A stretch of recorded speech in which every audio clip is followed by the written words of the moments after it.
Again, anyone who wants to unmute themselves can unmute themselves and ask a question via audio, or you can write in the chat box and ask that way. Okay, I'm going to start with a question that was, it's a little bit of a technical question, but anyway. There's a concept called the Nefesh HaElokit and the Nefesh HaBahamit, the godly soul and the animal soul. And a person has both of them. They are sometimes identified as the left side and the right side, not quite accurately, but nevertheless, the animal soul and the godly soul. And the person's question, I'll explain what these are in a minute. So the person's question is as follows. Are the animal soul and the godly soul two different souls, two different entities, or are they two different facets or parts of the same entity? And then he goes on to ask, do I understand correctly that the animal soul is not the soul that ensures physical existence of the body?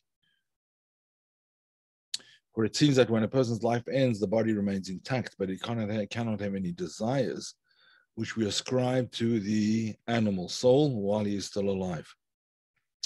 Or is it the godly soul that projects upon and thus endows us with the animal soul with some of its properties while it's still in the body? Okay, it's a complicated question. Let me start at the beginning. A person has essentially two sources of motivation called the two souls, the godly soul and the animal soul. The animal soul is not inherently evil or bad or negative. It is simply a life force that needs self-preservation and seeks self-preservation. The godly soul seeks a relationship essentially with God. The godly soul is said to be in Tanya, which is the fundamental work of Lubavitch or Chabad Hasidus, Hasidic teachings of the Chabad branch. So they say, he says over there in Tanya, in the second chapter, that the godly soul is part of God above, whereas the animal soul comes from what's called Klipat Noga. Klipat Noga is one of the facets of the vision that Ezekiel saw in the first chapter of Ezekiel. If you have a look over there, he said, there was a sort of a glow all around this chariot, the chariot being the vehicle for God, the vehicle for godliness. In other words, the vehicle upon which godliness rests, so to speak, from a higher plane. So the same thing really applies to a human being, that the animal soul really is part of this glow. It comes from a much lower level than the godly soul. It comes from the Klipat Noga. But as is always true in Kabbalah, there are levels and levels upon levels.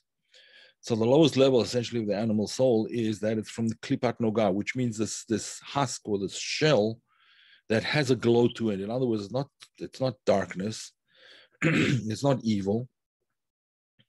It is simply a dim glow. In other words, there is some light in it, but it's not fully lit up. Now, there are various works, Kabbalistic works and Hasidic works as well, actually, Derech Mitzvosecha, for example, which discuss the origin of the animal soul. And according to some of the accounts, the origin of the animal soul is actually in the Merkava, in the sides, one of the sides of the Merkava that Ezekiel gives over in his vision in the first chapter. There are four sides of the Merkava. One side is the Pnei, called the Pnei Shor, the face of an ox, the face of the likeness of the face of an ox. And according to these sources, that's where the animal soul essentially comes from. And then there is there's the face of an eagle on the other side of the Merkava, on the right side. On the left side is the face of the ox. The right side is the eagle. I'm sorry, the right side is the lion. I'm sorry, the right side is the lion, and the front is the eagle. And then in the back is the face of the likeness of man, the likeness of a man's face, of a human being's face, in other words. And that is said to be the origin of what's called the nefesh hasichlit, the level of consciousness that is intellectual consciousness. Okay, so above all of that is the likeness, so to speak, the likeness of a man upon the throne, which is, in other words, the manifestation of godliness on that particular level. And that is essentially the origin of the godly soul. So there's different ways of explaining it in Kabbalah, but basically, just to reiterate, there are two main sources of consciousness. One is the physical consciousness of the nefesh bahamat, of the animal soul, and the other is the much more spiritual consciousness of the godly soul.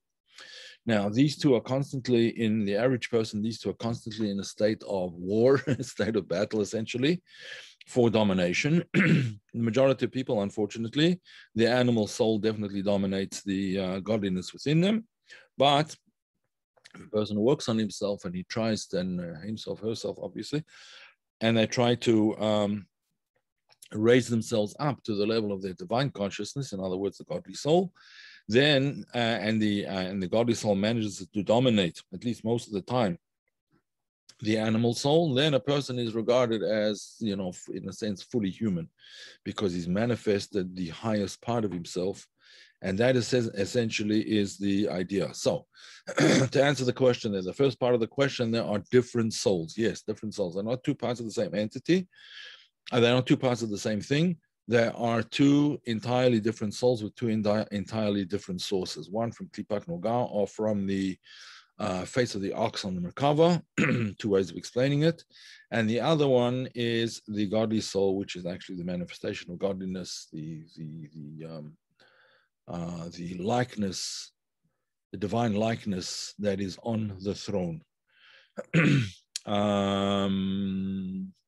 Now, the life force of, the animal soul is the person's basic life force, but not necessarily the existence of the body, because as he quite correctly points out, when a person passes on, the body does remain intact. It doesn't just disintegrate immediately. It takes a period of time before it does. But the body, just like anything else physical, like a rock, for instance, or whatever, has its own source of energy. But once it finishes its purpose in this world, in other words, when the person passes on, when the person dies, then eventually it disintegrates into its various elements. And that is the answer to that question. Ernest, fire away. So the mixed multitude with the golden calf and Aaron and Moses, was the mixed multitude operating from that perspective, the animal soul? Was that an example of one of the battles? The mixed multitude seemed to be operating from an even lower level than that. Maximum, yes. I mean, actually, there's an account in Kabbalah, now that I think of it, in Zohar and repeated in the Arizal, where he says that they were actually meditating on that aspect of the Merkava, of the divine chariot, so to speak. They were meditating on that, and that became, because their thoughts were very coarse, and they weren't looking at the spiritual aspect of it. The expression in Hebrew, they were megashim. They materialized it. They made it very material and very coarse material, and therefore that manifested as a golden calf, an ox, right? The golden. That's how it manifested. Because Aaron simply threw the gold that they'd collected into the fire, and out popped an ox. How did that happen? Through their very powerful meditation on this particular thing, on the face of the ox. So yeah, that's what led them astray. There were some that were not were not even, you know, considering anything spiritual. They were simply idolaters who had not yet learned the ways of non-idolatry, and therefore they just, you know, went into default mode, and that's what happened. They were actually worshiping. They worshipped this. I mean, it came out miraculously, so they felt that this was kind of a deity or something like that, whatever. And that's what happened there. Okay. Please feel free to ask any questions. I may not be able to answer them without some research, but you're welcome to ask on the chat, or unmute yourself and you can ask over the microphone.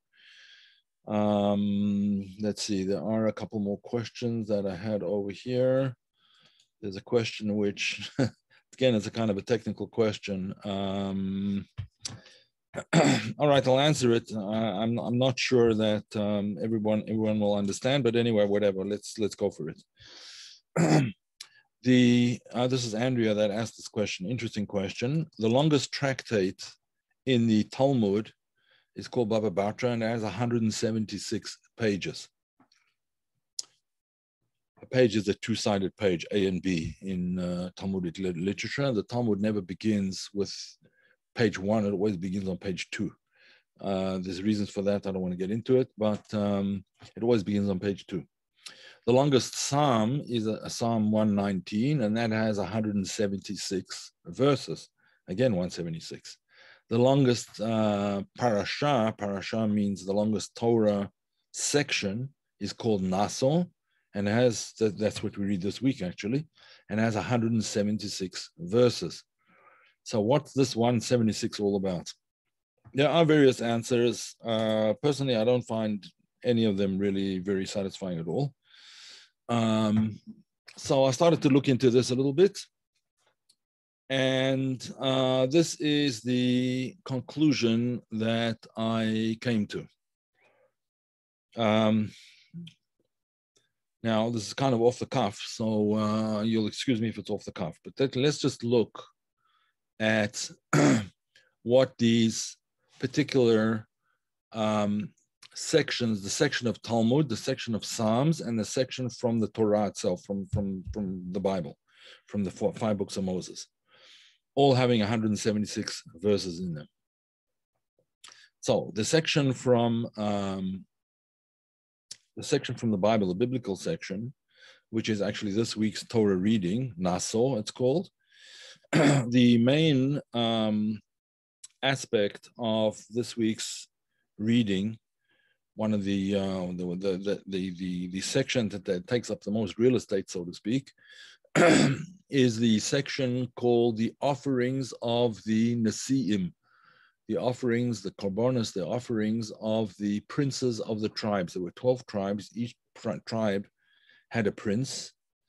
And these princes each brought, after the dedication of the altar, or as part of the dedication of the altar, after the building of the tabernacle, as part of the dedication of the temple, they brought certain offerings or sacrifices, if you want to call them that. They brought these offerings, and that's the majority of the section about bringing offerings. The Psalm, which is Psalm 119, which has 176 verses, is all about Torah as well.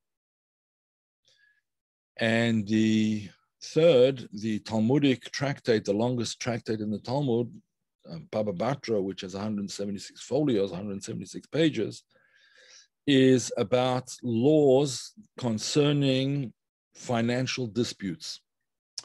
All of these, the common denominator to all of these is the idea of wisdom. How did the princes of the tribes know to bring those particular offerings? Because they were told by Yisachar. Yisachar was known as the sage, the scholar, the most scholarly of all the tribes. And he figured out that this is what they should bring, and they all brought exactly the same gift to the dedication of the temple, the dedication of the tabernacle, and therefore it shows a tremendous amount of wisdom. And all of them, all of the gifts, I don't want to go through them all, but all of the gifts had some aspect of the revelation of wisdom. So too, in Psalm 119, it's the revelation of wisdom. And so too, in the tractate Baba Batra, all the sages say elsewhere that if you want to get smart, if you want to get, if you want to learn how to analyze and to come to conclusions, and so if you want to grow smarter, study the laws of the resolution of financial disputes. If anyone's been involved in financial disputes, you know how complicated they can become.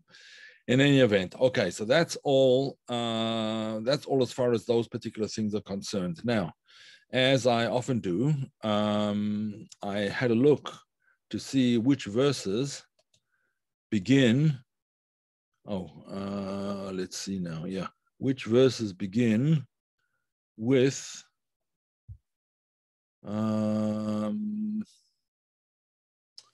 this is the wrong one. Here's the one I'm looking for. Yeah, no, this is the right one. Okay. No,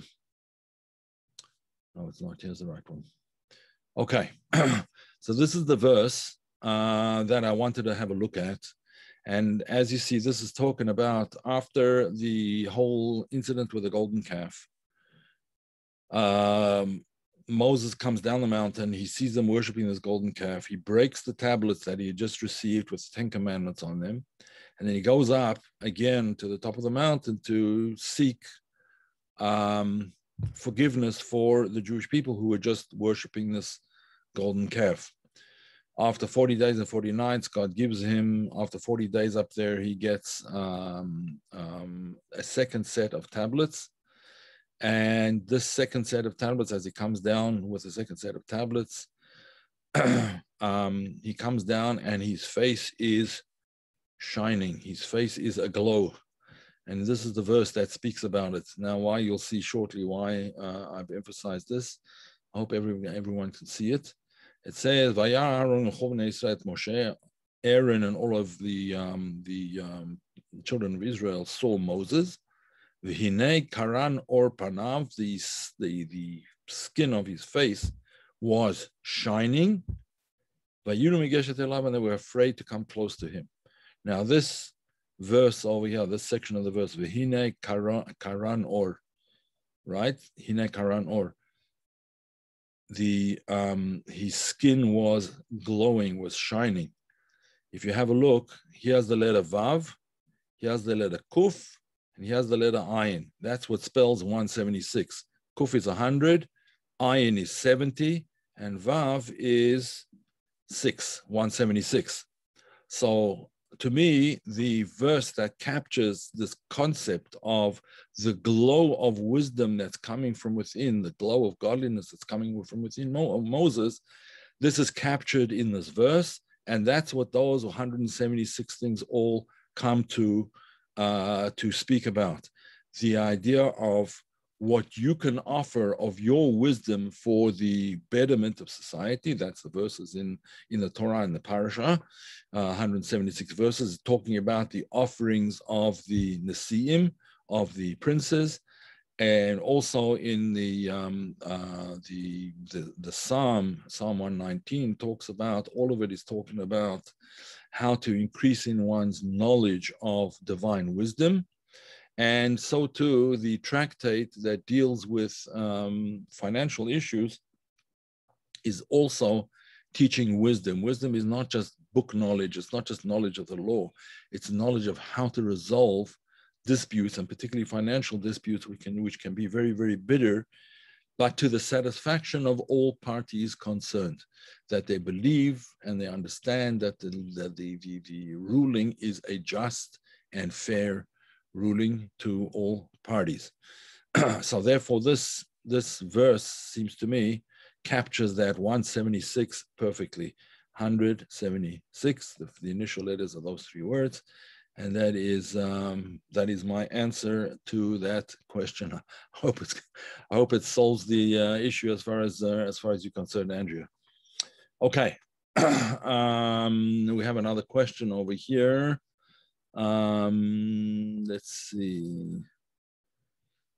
I had a question about Yizkor. In some places it says to put the name of the mother, in others the name of the father of the person who passed away. It is, there are different customs in this particular thing. Let me just explain what Yizkor is. Yizkor is a prayer during the festivals, at the end of a festival, or the second day of a festival, or the end days of the festival. It is customary, and on Yom Kippur, the Day of Atonement as well, it is customary to remember those who have passed away, parents in particular, although if unfortunately people have lost brothers, sisters, children even. So Yizkor, it's a prayer on the remembrance of those who were beloved to us. If you haven't lost anyone, thank God for that.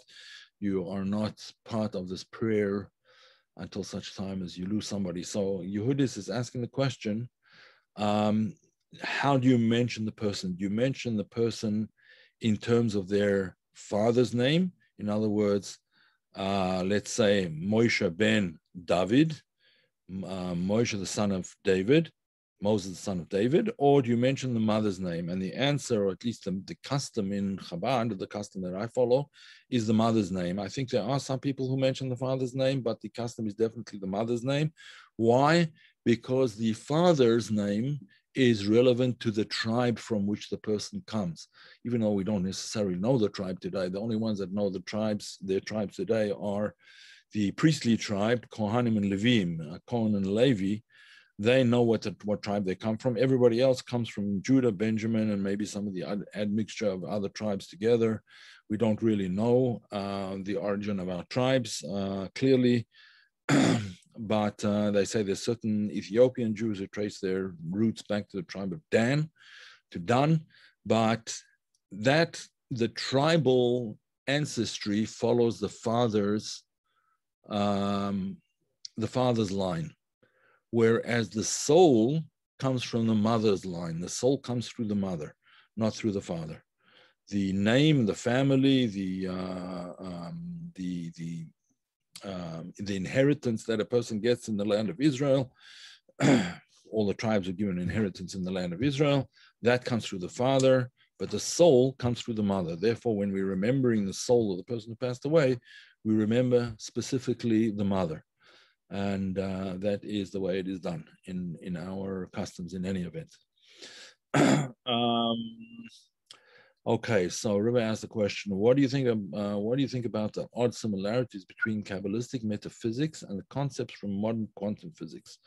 For example, it says at the beginning of the universe it was immensely dense point and extremely hot, within a trillionth of a second, containing photons probably, as it is to say, from a point of immense heat and light emanated from it.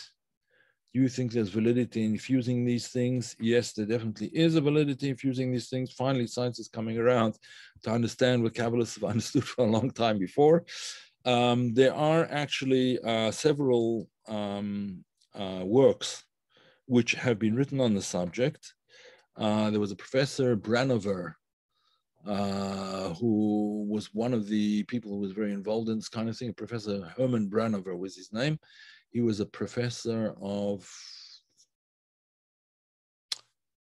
biology, if I'm not mistaken. I could be wrong. It could be physics.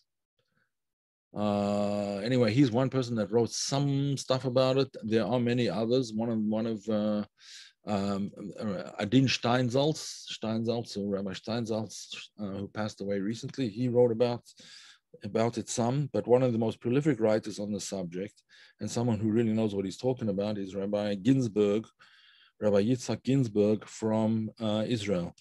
He has a degree in physics, if I'm not mistaken, a PhD in physics from MIT, which I think he got his, if I'm not mistaken, a doctorate at the young age of 22. He already had his doctorate from MIT in advanced mathematics and physics. So he knows what he's talking about, and he's written several books on the subject. If you want to get in touch with me privately, I can give you the titles of the books and other books as well. I just can't remember off the top of my head. There is another person who was also a physicist, Aria Kaplan, and he wrote some essays on these subjects, although he passed away before some of the big discoveries in modern times. But you can also go to the Gal Einai English website. It's called Galeinai. I'll write it in the chat over here. Gal Einai.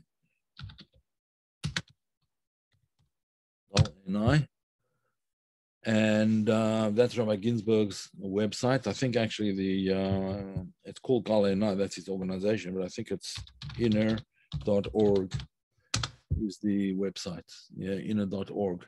You can go over there and look, he has a whole section on science and some very, very interesting articles that he's written, that others have written, some of his students, and so on. Torah and Modern Physics, Ginsburg, yes, and there's several others as well. But there is, let's call it a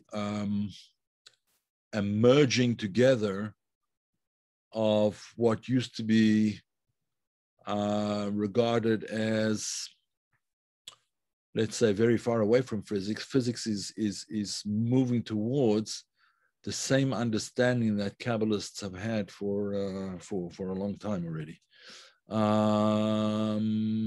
Yeah, magnetohydrodynamics. That's right. That is correct. Magnetohydrodynamics. And there's several other. There's actually there's a friend of mine, Israel. I can't remember his last name now. He actually has a blog where he writes about these kinds of things. He's much more into computers and supercomputers now, but he's another person that writes on these subjects. If you're interested, I can send you, links to various websites and the names of various books. Okay, let's see here. There are some other.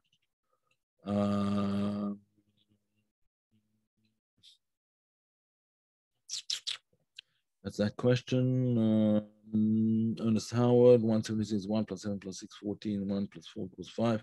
Significance of the time of adding on numbers. Yeah, there are definitely, there is a method of, it's kind of a method of reduction where you bring it down to the lowest possible number. I forget what it's called. There's actually a name for it. And Kabbalists use these kinds of things. I'm not so much in favor of it personally, but that's not because I'm dissing it in any way or saying that it doesn't work or it's whatever. It can be very instructive, and Rabbi Ginsburg uses a lot of that too. I just don't, numbers I don't find all that interesting, frankly.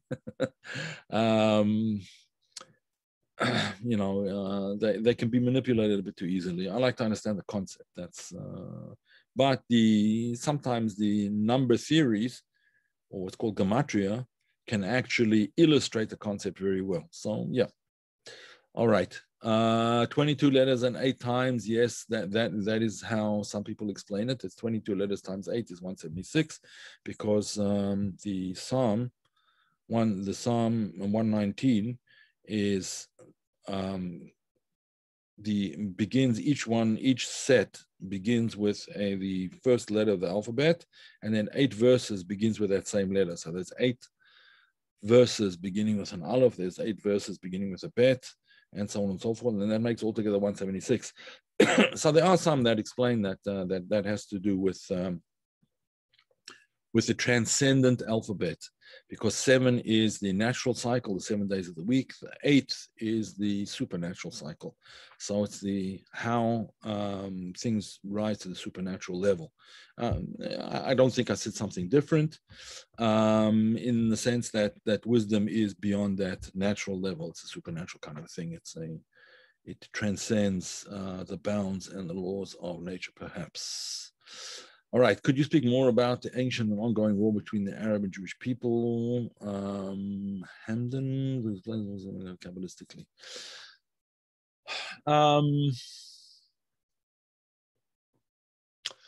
Look, the war between between Arabs and Jews is really based on it's territorial issues and based on scriptural things and religious. I kind of would rather avoid it because I don't want to get political. But suffice it to say that deep down somewhere, Jews and Arabs or Jews and Muslims could actually find quite a lot of common ground. There's a lot of common ground between Islam and Judaism. I wouldn't say it's all common ground, but certainly there's enough common ground that if we worked on the common ground between us rather than what, in other words, what unites us rather than what separates us, I think everyone would be a lot happier. Now, am I blaming Israel in any way for the war? No, I'm not blaming them for this current war. They were attacked, and with over 4,000 rockets, and I don't think anyone would stand for that.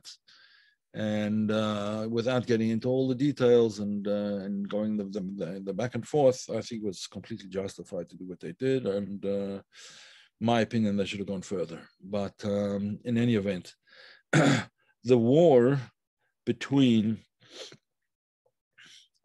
Arabs and Jews is not really. It's not really predicated on the most ancient war, which is the war between Esau and Jacob.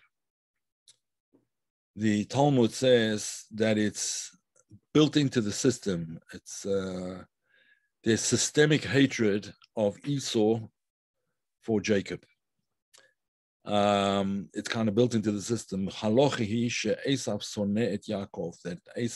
Esau hates Jacob and therefore always fought against Jacob. Now, just interestingly enough, and I'm not pointing any fingers in any directions over here or anything, things have definitely changed throughout the course of history. And but Esau essentially is Rome, right? It's Rome, and eventually became, since the religion of Rome after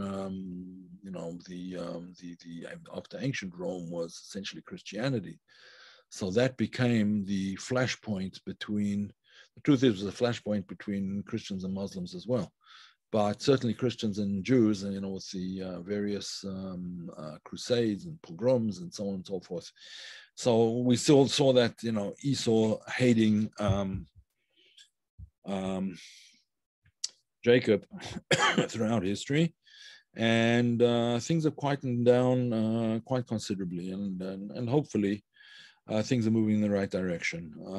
It's, if everyone would tone things down a bit, I think that there would be a lot of benefit to the world. But let's leave religious wars aside, because there's really no good answer to them. So just telling you some of the historical issues here. He's written many great books and composes music. Yes, he does. He composes music as well as a musician. He plays the piano very well, may I add. Classical piano, but I used to spend many days when I was a student in yeshiva. I spent many days in his house during the week, and on Sabbath we used to learn together at one time. And we are actually very good friends. We're talking about Rabbi Ginsburg and myself. I regard myself as a student of his, and he's definitely a force to be reckoned with.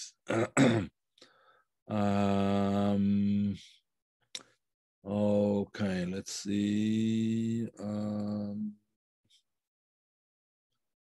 Numerology is in the Zohar. Yeah, it is. Yeah. Zohar uses gematria very lightly from what I've seen. Yeah. It doesn't use your Zohar doesn't use it that much. There are others that use gematria more. Later works use it much more. In the passage you quoted, Vihine Karan Or, the endless spell Nahar. Maybe Rim is the flowing river of wisdom that comes out of Mountain. Very nice. I didn't even notice that, but you're right. Okay, so Judith just pointed out that the verse that I quoted, that Vehine Karan or Panav, that his face started glowing, his face is glowing with light. The end letters of those words spell the word Nahar, which means a river. So it's the idea of wisdom pouring forth like a river and entering into the various channels that it has to, that need to carry the water out further and further and further. So very nice insight. Thank you. Okay. I'll come back to this, to the idea of the shining of the face if we have time. I just want to make sure to get to some of the other questions. Here is a question. Okay, he says as follows. He has two questions. Why does the manna from heaven, taste like everything except fish? Now, I've never heard that that's the case. I didn't want, this person sent me the question via email, and I did look around. I didn't see anyone mention anything like that, but I would imagine that if they did mention something like that, it's based on the following verse. It's based on the following verse. Just 1 second. It's based on this verse here. Here, where the Jewish people complaining at that point in time, they're complaining. They basically had enough of the manna, and they remember. It says, "Zacharnu," we remember the fish. We remember the fish that we ate in Egypt for free. Now, so they're probably whatever commentary it is. I don't know. I looked into many of the commentaries and I didn't see such an expression that the manna did not taste like fish and therefore they longed for fish. But the commentaries explain this as follows. They say two things: that they remember the fish which they got for free. In other words, they got their food free of any obligation to fulfill the commandments of the Torah. That's one explanation. That in Egypt they were slaves and they weren't expected to keep any mitzvot, any commandments. They weren't expected to fulfill anything, and therefore they ate for free. There are other simple, straightforward explanations that one of the big industries in Egypt at that time, because the Nile was the main source of wealth in Egypt. So one of the great industries in Egypt was the fishing industry, and there was such an abundance of fish that the slaves would get, the smaller fish that they, the kind of sardines and mackerel kind of thing, the low level or cheaper or whatever types of fish would get thrown to the slaves to eat. And that's what it meant that they received it for nothing. They received it as food, for the slave labor kind of thing.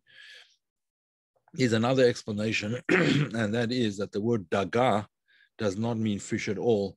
It's actually a hint to sexual relations. Vayidgu lerov bekerev haaretz.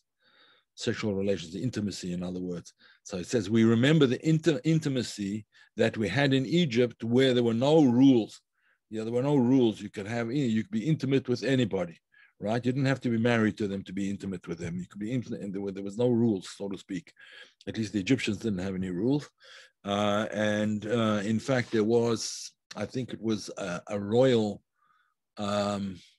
custom for Egyptian royalty to marry into the family.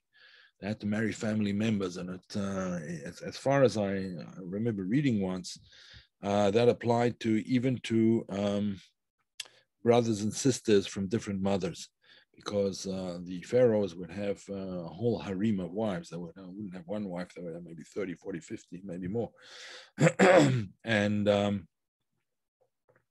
And siblings from different mothers would actually marry each other, and that was regarded as keeping things in the family, so to speak, without allowing aliens to come in.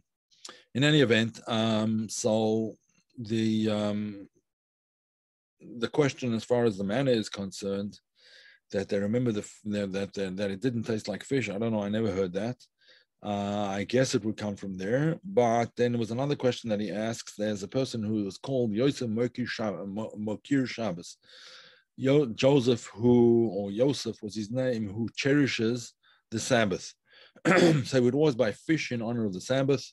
Now, one of the reasons for buying fish in honor of the Sabbath is because fish have always got their eyes open, and that's sort of a hint that reminds us about those who always have their eyes open for the benefit of their fellow human beings and so on. In other words, tzaddikim, holy people, keep their eyes open, and that's one of the reasons that we buy fish in honor of Sabbath. One day he found a precious gem in the belly of a fish, which resulted in his becoming very wealthy. That treasure was actually a precious gem. It was in fact it was the crown jewel in the cap of the tax collector, if I remember correctly, who was very, very cruel in his demanding taxes from the Jewish subjects in the kingdom. He would demand much more than they actually owed, and he would threaten them and so on and so forth. So that was so the treasure was twofold. One, he found the gem, and two, the tax collector lost this gem, which was most of his wealth, and that was essentially a good thing. Okay. One more question from email, and that is there's a person who is fully observant and he needs a tzaddik's help to make progress. In other words, he can't get there himself due to various toxic situations or actions that need improvement, etc. Sometimes you can't get out of the mud yourself and you need help. That's correct. Best thing they can think to do is only work on being diligent in one thing, one commandment at a time. Yeah, I mean, it would be best to discuss this. It would be best to discuss this one-on-one rather than in a more general sense. Let's talk. I think you know my telephone number, or at least you can find it. And we'll discuss it and see what kind of solutions we can come up with, and hopefully something that'll be agreeable to you and fully beneficial. Let's put it that way. Not so much agreeable as beneficial. Okay, let's get back to the chat and see what other questions here. Great facilitating. We talk about Sundays now on WhatsApp. Pray for his health to be better now. Hashem. Are you talking, Hank? Are you talking about this is Eli Melech asking the question? Are you talking about Rabbi Ginsburg? Rabbi Ginsburg is not well. Yes. Yeah. God willing, he'll return to his health. Right. Few months ago, yeah. I think it's called old age. We all get there sooner or later, hopefully healthily, but yeah, I think he's close to 80 if I'm not mistaken now. Yeah, probably. Yeah, they too, 78. Okay.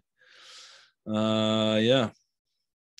We should all live healthy, long, healthy, and productive lives filled with meaning. And for those of us who haven't yet, it's a good place to start right now. Forget about the past, turn around. One of the concepts it's a concept called tshuva, as everybody has heard me say a number of times.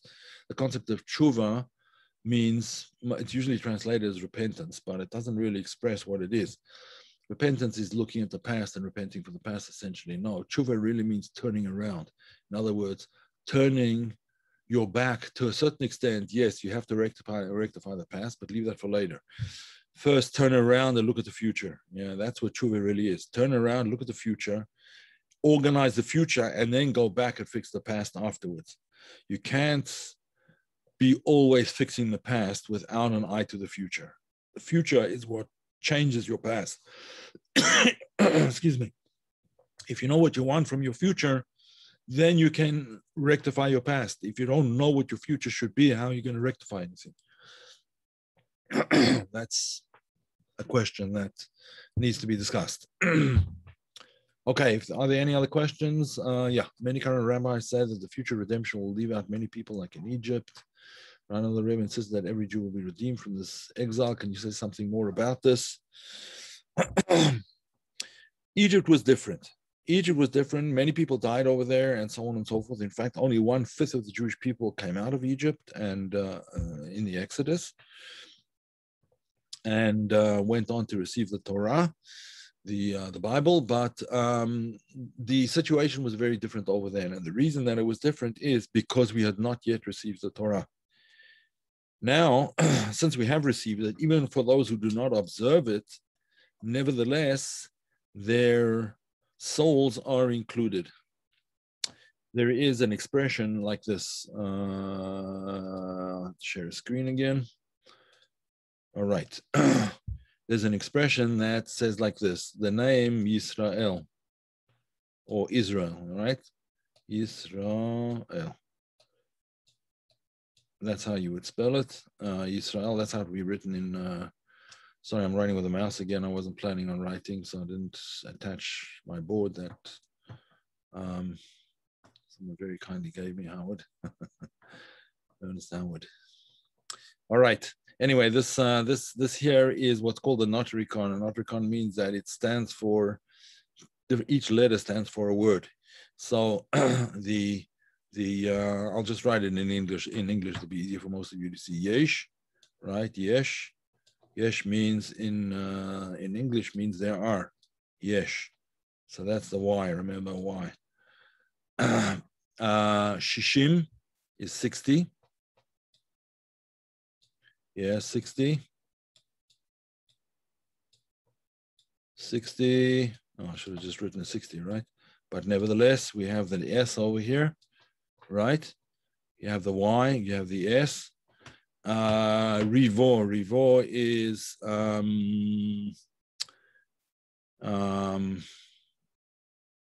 should be Shishim, yeah, 60. Rivo is 100,000. So I don't know how you would write that in let's just call it Rivo. Rivo. Right, that's an R there. Otiyot. Otiyot. Otiyot means letters. There are 600,000 letters. Otiyot. Sorry, that should be an O over there. There's no Otiyot. And then La Torah. Yeah. La Torah. There are 600,000 letters of the Torah. 600,000 letters of the Torah. And that spells the word Yisrael. Israel, okay, that spells the word. So if you take in other words, Israel and Torah are basically one thing. Israel means the Jewish people, and Torah are really one thing. Okay, that's the idea. So now, what does that mean? It means that everyone has his letter in the Torah, whatever that letter may happen to be. It's not necessarily the letter of your name. It could be a different letter. Now, there's not 600,000 letters in the Torah. There's only 305,000 plus, 305,300 and something. Or 500 and something. So where do the rest of the approximately 300,000, 297,000 letters go to? Well, sometimes the letters, as you probably know in Hebrew, sometimes the words are written fully and sometimes they're not written fully. In other words, for example, you could write the word, let's say in Hebrew, you write the word kol, let's say, for example, kol. Kol meaning a sound, right, or a voice. It could be written like this, kol, or it could be written with a vav, right? It could be written with a vav. And so there's many letters like that as well. Whenever you have a comet, there should be an aleph there. Whenever you have a this sound here, cholim, then should be a vav, and so on and so forth. So it makes up all of the letters. And there's also a concept of hidden souls, right? Some of the souls are not manifested. Now, when we say there's only 600,000 souls, we mean 600,000 soul roots. but each soul root subdivides and subdivides, etc., etc. But in any event, the idea essentially is that all of these are part of one Torah. They're part of one teaching. They're part of one, all of these 600,000 letters, some again, some hidden, some revealed. The hidden ones are usually the souls of tzaddikim, of righteous, saintly people, holy people. And then there's the souls of everybody else, but it's all one Torah. And therefore, just as you cannot leave a letter out of the Torah, it becomes possible, becomes invalid, so too, the soul of a person who is represented in the Torah will not be left behind. All the letters have to come with. So that is one. That's one explanation. There's others as well. All the souls are included in essentially in the soul of Mashiach, and so when he comes, all of those souls will be rectified and brought back. There's many other explanations as well, but that's some of them. Okay. Any other questions, folks?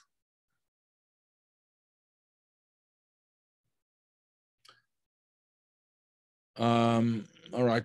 Yeah, I have time. Let me just go back to something I spoke about before.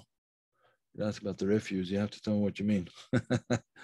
That shows up in the early section of the Zohar. Okay, I could talk about that. Refuse is not really the word that's used over there. Yeah, I suppose you could say sigim and psolet. Yeah, I suppose you could say refuse is actually, it isn't a bad translation. Yeah. Okay, you could use the word refuse. Okay, so what are we talking about? What is River talking about over here? Basically, when the world of, before the world of Tikkun, there was the world of Tohu. It says like this in the beginning verses of the of the Torah. It says like this.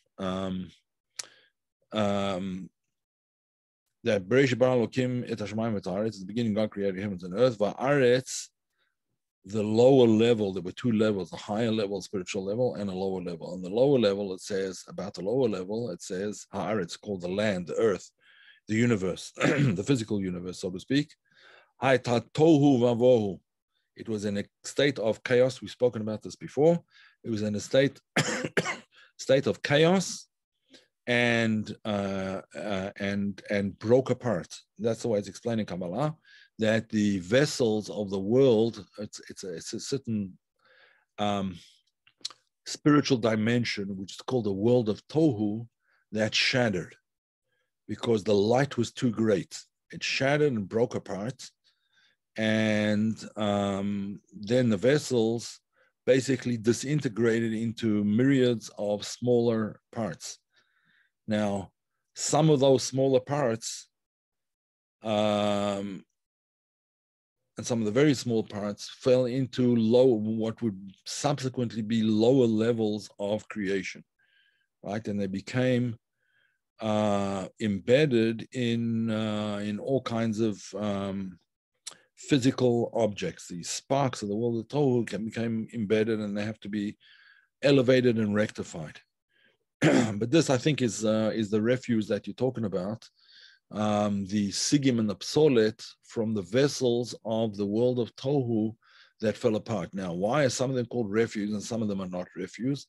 Because those that were, as you probably know, when you break, let's say you break a cup or something like that, there was water, let's say you put hot water in a cup, and the cup cracks apart and falls into, either it falls or it smashes from the heat or whatever. And some of the pieces are still wet, right, from the cup, but some of them are completely dry. So the analogy would be that some of the parts of those vessels of the world of the Sfirot, the emanations that there were in the world of Tohu, still had light attached to them, so they could be easily elevated and rectified. But there were parts that was dried out already. They had lost any moisture in them, so to speak, and therefore they were embedded in very low levels of creation, and sometimes even in klippa, in the opposite of holiness, and therefore had to be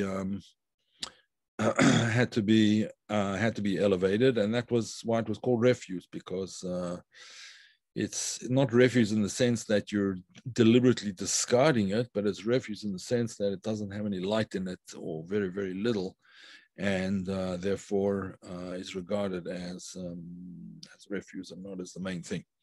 Okay, you are welcome. Any other questions?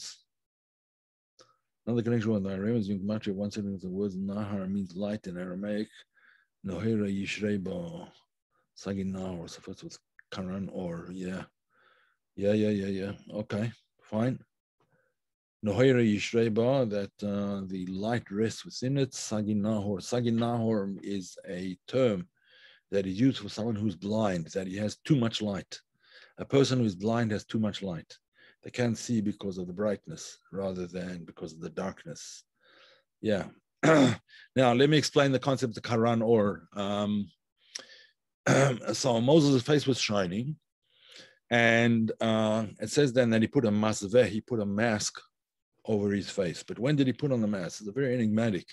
And I actually spoke about this in my synagogue a few weeks ago, Parshas Kisisa. What does it mean that why did he put on a mask? Whenever he spoke to God, he didn't have a mask on. When he spoke to the Jewish people, he didn't have a mask on. So what did he need a mask for? When did he, why would he put on a mask when he's on his own? So there's various answers that are given, but it seems to me that the mask here, and there's various reasons for, I'm not going to go into the whole explanation of why specifically this idea, but the idea is quite an interesting one. We know in chapter 42 of Tanya, it says that there's an aspect or a nitzotz, an aspect of the soul of Moses in every person. There's an aspect of the soul of Moses in every person. So there's a nitzot of Moshe Rabbeinu b'chol neshama v'neshama b'chol dara v'dara. In every generation and in every person, there is a spark, an aspect of the soul of Moses. Now, my explanation at that point was that is the mask that Moses puts on. When he's speaking to God, he doesn't need a mask. When he's speaking directly to the Jewish people, he doesn't need a mask. When is there a mask?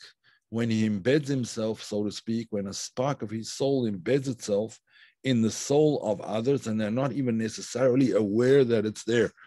Most of us are not aware that we have a spark of Moses in us. We're not in touch with it, so to speak. But that's what the mask is. That's why there's a mask there. So it can remain inside and guiding us to some extent, hopefully to a large extent, but undercover, without even being necessarily aware of it. And that's how I would explain the concept of the mask that he put over his face. There's more to it, but that's the basic idea. All right, any other questions? I don't think I received in the meanwhile another question from via email. Maybe I did, let's see. No.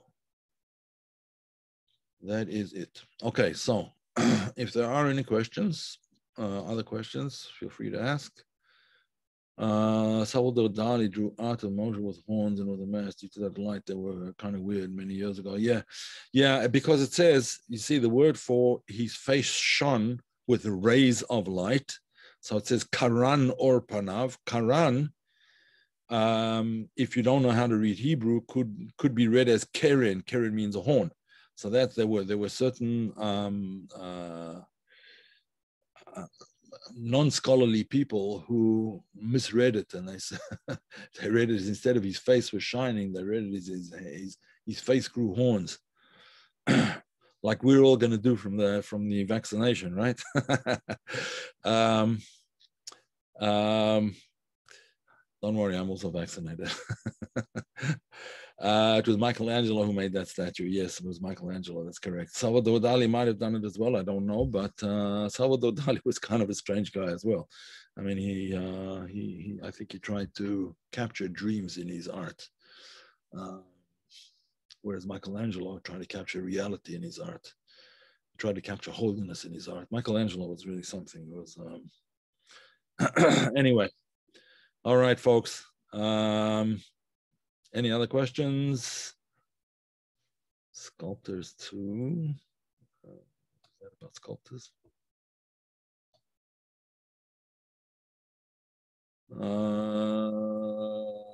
Right. Okay.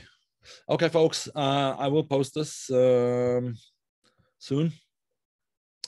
And you're all welcome very much. Oh, I wanted to personally thank those people who've been very kind in participating and helping with buy cups of coffee. There's other ways of doing it as well, rather than cups of coffee that take about 30% or whatever. But anyway, whatever. I do appreciate it very much. However and wherever, whatever way you give, or even if you don't, just your presence is also important. Yeah, I have.